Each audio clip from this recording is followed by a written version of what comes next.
Hello, good evening. How are you? So we were doing accounting ratios, chapter number 3 of class 12th, and we were reading about current liabilities. तो current liabilities जो होती हैं उसमें short term borrowings आती हैं, जैसे कि bank overdraft, cash credit, current maturities of long term debit, trade payables जैसे कि क्रेडिटर्स और बिल्स पेबल, और अदर करंट लाइबिलिटीज़ जिसमें interest accrued but not due on loans and borrowings, interest accrued and not due. इसकी एक table है इस table को देखेंगे कि करंट एसेट्स कौन कौन से हैं और करंट लाइबिलिटीज़ कौन कौन सी हैं। सो फर्स्ट हम देख रहे हैं करंट लाइबिलिटीज़ कौन कौन सी हैं। करंट लाइबिलिटीज़ जो हैं वो सबसे पहले है क्रेडिटर्स, उसके बाद है बिल्स पेबल, उसके बाद है बैंक ओवरड्राफ्ट, अक्रूड एक्सपेंसेस आपने पढ़ा होगा पहले भी, जो ड्यू हो चुके हैं लेकिन अभी तक पेमेंट नहीं की गई है उसे अक्रूड कहते हैं। आउटस्टैंडिंग एक्सपेंसेस सेम, उन्हें पेमेंट करनी है। अनअर्नड रेवेन्यू, जो रेवेन्यू हो आपको मिल चुका है पहले से but you have not been earned yet. Wages payable, short term loans, notes payable, other current liabilities. Current assets में क्या क्या आता है? Sundry debtors, bills receivable, closing stock, prepaid expenses, cash in hand, cash at bank, marketable securities, interest receivables, accrued income and other current assets. If I have any doubt you can ask me in the comment section. अब हम आते हैं कि ideal current ratio क्या होता है। Ideal current ratio हमेशा 2:1 या फिर 2:1 होना चाहिए। इसका मतलब है कि that means current assets should be twice of current liabilities, मतलब करंट एसेट्स जो हैं वो करंट लायबिलिटीज़ के डबल होने चाहिए हमेशा। अब हम पढ़ते हैं कॉन्सिक्वेंसेस क्या होंगे। If current ratio is 2:1 or more than 2:1, अगर 2:1 है या उससे ज़्यादा है, it means the firm is adequately liquid and shall be able to meet its current financial obligations. इसका मतलब है कि जो भी फर्म है, जो भी कंपनी है, उसको वो adequately liquid यानी कि liquid assets उसके पास बहुत अच्छे हैं, जिसके थ्रू वो पेमेंट अपने फाइनेंशियल ऑब्लिगेशंस की, करंट फाइनेंशियल ऑब्लिगेशंस की पेमेंट ईज़िली कर सकती है। 2:1 या उससे ज़्यादा हो तो अच्छा है, क्योंकि उसका मतलब है कि आपके पास करंट एसेट्स जो हैं वो 2 गुना है या उससे ज़्यादा है। सिमिलरली अगर करंट एसेट्स 2:1 से कम है यानी कि 2 गुने से कम है तो ये माना जाता है कि फ्यूचर में फर्म को पेमेंट करने में प्रॉब्लम्स आएंगी। Any issue?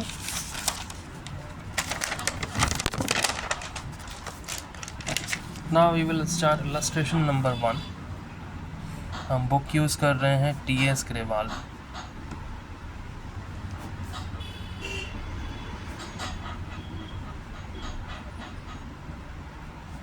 Okay, illustration number 1.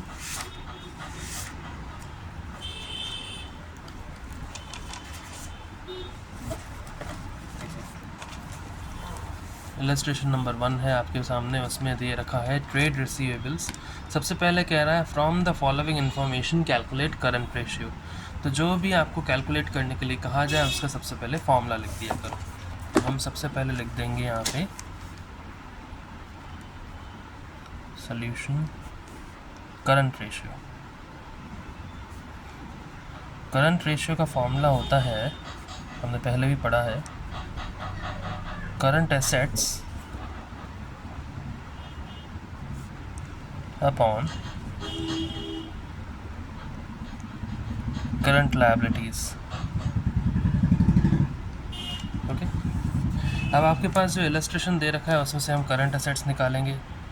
Current assets में क्या क्या आएगा, तो सबसे पहले हम यहाँ लिखेंगे, पहला तो फॉर्मूला लिख दिया, दूसरा हम लिखेंगे करंट एसेट्स निकालेंगे। नाउ करंट एसेट्स, देखिए इलस्ट्रेशन में आपको दे रखा है ट्रेड रिसीवेबल्स और ब्रैकेट में दे रखा है sundry debtors.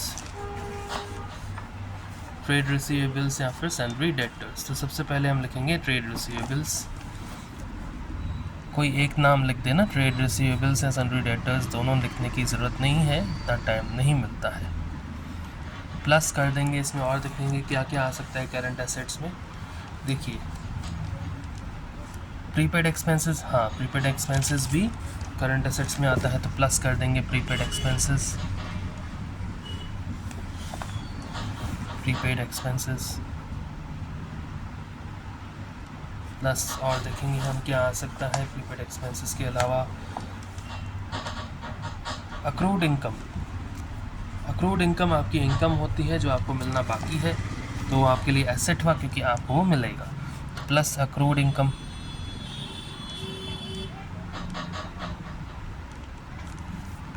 Plus accrued income के अलावा cash and cash equivalents,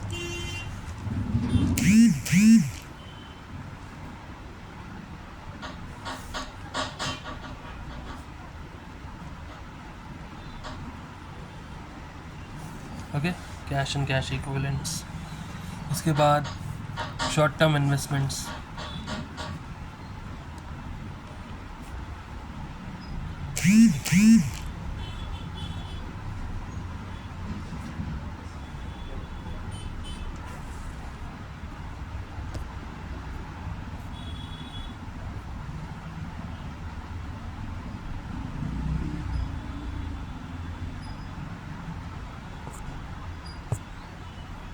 okay. Then हम देखेंगे कि इसमें क्या क्या है। बिल्स पेएबल लाइबिलिटीज़ है, क्रेडिटर्स लाइबिलिटीज़ है, डिबेंचर्स भी लाइबिलिटी पार्ट में आता है और लेकिन वो लॉन्ग टर्म है। इन्वेंट्रीज़ स्टॉक को कहते हैं, और स्टॉक आता है तो प्लस कर देंगे इन्वेंट्रीज़। ये पूरा लिखना पड़ेगा एक एक चीज़ आपको, ऐसा मत सोचना कि आप छोड़ देंगे डायरेक्टली आप इसमें वैल्यूज़ पुट कर सकते हैं, यू कांट डू डैट, आपको पहले तो ये लिखना ही पड़ेगा। इन्वेंट्रीज़ के बाद देखिए एक्सपेंसेस पेएबल नहीं, ये भी लाइबिलिटी, अदर करंट लाइबिलिटी भी लाइबिलिटी, तो यहाँ पे कुछ और नहीं है, यहीं तक छोड़ देते हैं। अब इस सब की वैल्यूज़ पुट कर देंगे, current assets is equals to, rupees के सिंबल का साइन बनाते हुए चलेंगे, रुपी के सिंबल का साइन, ये बात ध्यान रखना। ट्रेड रिसीवेबल्स कितने के हैं, 4 lakh rupees, plus prepaid expenses 20,000 rupees,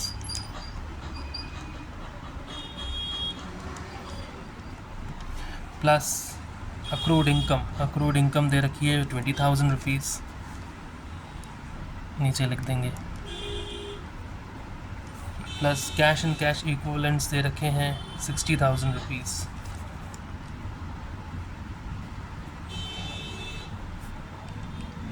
plus inventories दे रखी हैं आपको 80,000 रुपीज़,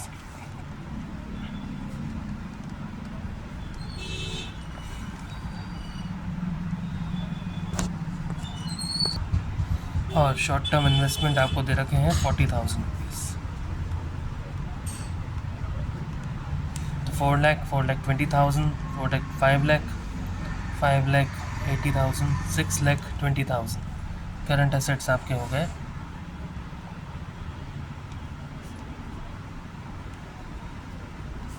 $6,20,000 करंट असेट्स से निकल गए। अब हम निकालेंगे current liabilities.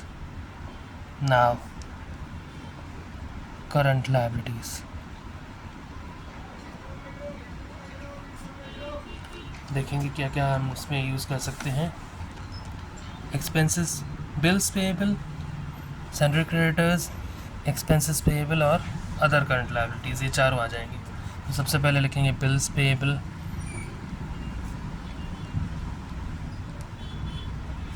Plus sundry creditors,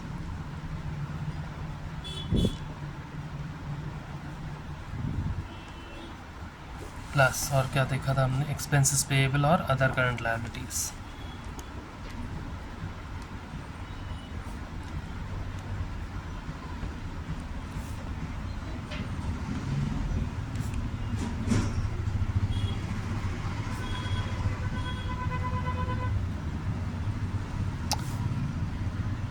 तो करंट लायबिलिटीज़ अब आपकी आएंगी, वैल्यूज़ पुट कर देंगे हम सारी की सारी इसमें, रुपीज़ का साइन बनाते हुए। बिल्स पेएबल हैं आपके पास 60,000, क्रेडिटर्स है 1,60,000, 60,000 प्लस 1,60,000 प्लस एक्सपेंसेस पेएबल और अदर करंट लायबिलिटीज़ 80,000 और 10,000 प्लस 80,000 और प्लस 10,000, तो आपके ये करंट लायबिलिटीज़ आ जाएंगी 60, 160, ये हो जाएगी 220 एंड 90, 310, 3,10,000, 3,10,000, ये हो गई आपकी करंट लायबिलिटीज़। अब सीधा साधा हमने ऊपर फॉर्मूला लिखा था करंट रेशियो का, उसमें हम वैल्यूज़ पुट कर देंगे तो हमारा आंसर आ जाएगा। करंट एसेट्स आए थे हमारे 6,20,000 और करंट लायबिलिटीज़ हमने कैलकुलेट की 3,10,000। सिंपली 2:1 आ रहा है।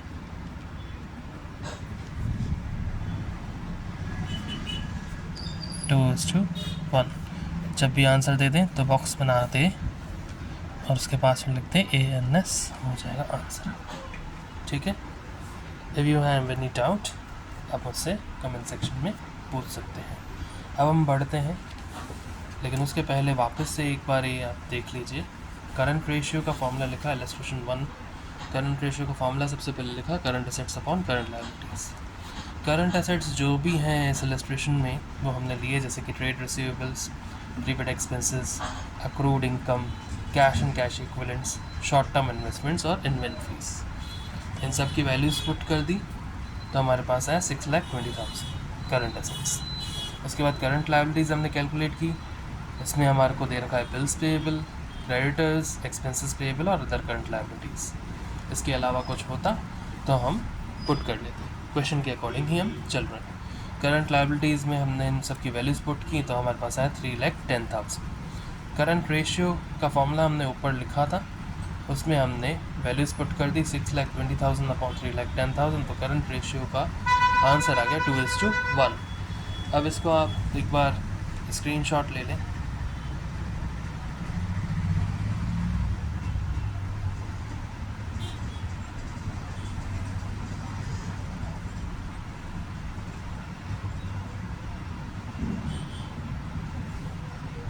Okay, now we have to move upon illustration number 2.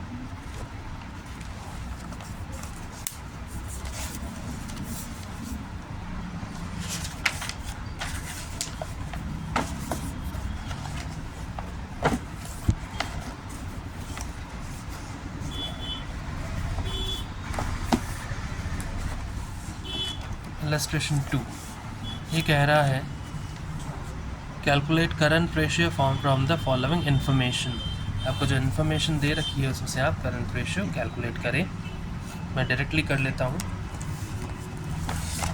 तो सबसे पहले मैंने जो आपको बताया कि क्या तरीका होता है,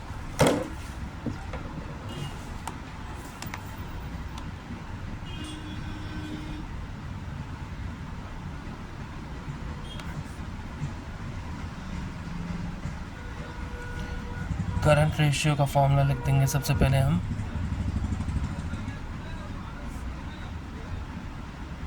करंट रेशियो का फॉर्मूला होता है करंट एसेट्स